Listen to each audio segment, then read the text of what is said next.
నమస్తే, welcome to I news. తెలంగాణలో రంజాన్ చిచ్చు మొదలైంది.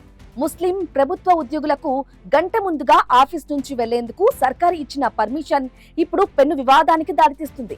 అసలు ఈ స్పెషల్ డైరెక్టివ్ వెనుక ఉన్న ఉద్దేశం ఏంటి? ప్రతిపక్షాల వార్నింగ్ ఏంటి?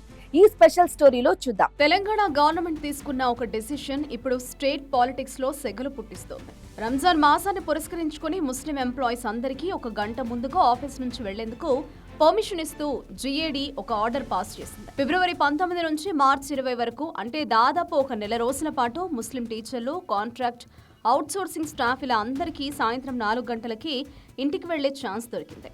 ముస్లిం సోదరులు తమ ఉపవాసాన్ని విరమించడానికి, ప్రార్థనలు చేసుకోవడానికి ఈ ఫెసిలిటీ కల్పిస్తున్నట్లు ప్రభుత్వం చెబుతోంది. కానీ ఈ నిర్ణయం ఇప్పుడు ఒక పెద్ద పొలిటికల్ వార్కు దారితీసింది. బీజేపీ జీవోను తీవ్రంగా వ్యతిరేకిస్తోంది. ఇది క్లియర్ గా ముస్లిం అపీస్మెంట్ పాలిటిక్స్ అని, కేవలం ఒక వర్గాన్ని ప్రసన్నం చేసుకోవడానికి కాంగ్రెస్ ప్రభుత్వం ఇలాంటి నిర్ణయాలు తీసుకుంటోందని విమర్శిస్తోంది. బీజేపీ నేతలు అడుగుతున్న క్వశ్చన్ ఒక్కటే: హిందూ పండుగలప్పుడు ఇలాంటి వెసులుబాటు ఎందుకు ఇవ్వరు? నవరాత్రులప్పుడు హిందువులు కూడా ఉపవాసాలు ఉంటారు. దీపావళి లాంటి పెద్ద పండుగలు వస్తాయి. మరి అప్పుడు హిందూ ఉద్యోగులకు గంట ముందుగా పర్మిషన్ ఎందుకు ఇవ్వడం లేదు అని నిలదీస్తున్నారు. కేవలం మైనారిటీలకే ప్రయారిటీ ఇస్తూ మెజారిటీ హిందువుల పట్ల వివక్ష చూపిస్తున్నారని ఆరోపిస్తున్నారు. ఈ స్పెషల్ డైరెక్టివ్ వల్ల గవర్నమెంట్ ఆఫీసుల్లో పనితీరు దెబ్బతింటుందని, ఇది ఒక రకమైన రిలీజియస్ బయాస్ అని ప్రతిపక్షాలు వాదిస్తున్నాయి. ఒకే ఆఫీస్ లో పనిచేసే ఇద్దరు వ్యక్తుల్లో ఒకరికి ఒక రూల్, ఇంకొకరికి ఇంకో రూల్ ఏంటని సోషల్ మీడియాలో కూడా పెద్ద ఎత్తున డిబేట్ నడుస్తుంది.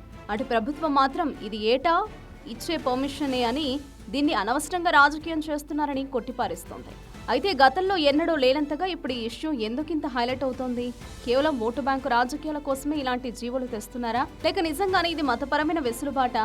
ఏదేమైనా ఈ రంజాన్ రిలీఫ్ ఇప్పుడు తెలంగాణలో ఒక పెద్ద హైడ్రామాకు దారితీసింది. ప్రభుత్వానికి ప్రతిపక్షాల నుంచి ఎదురవుతున్న ఈ ఛాలెంజ్ కు సమాధానం ఏంటో చూడాలి.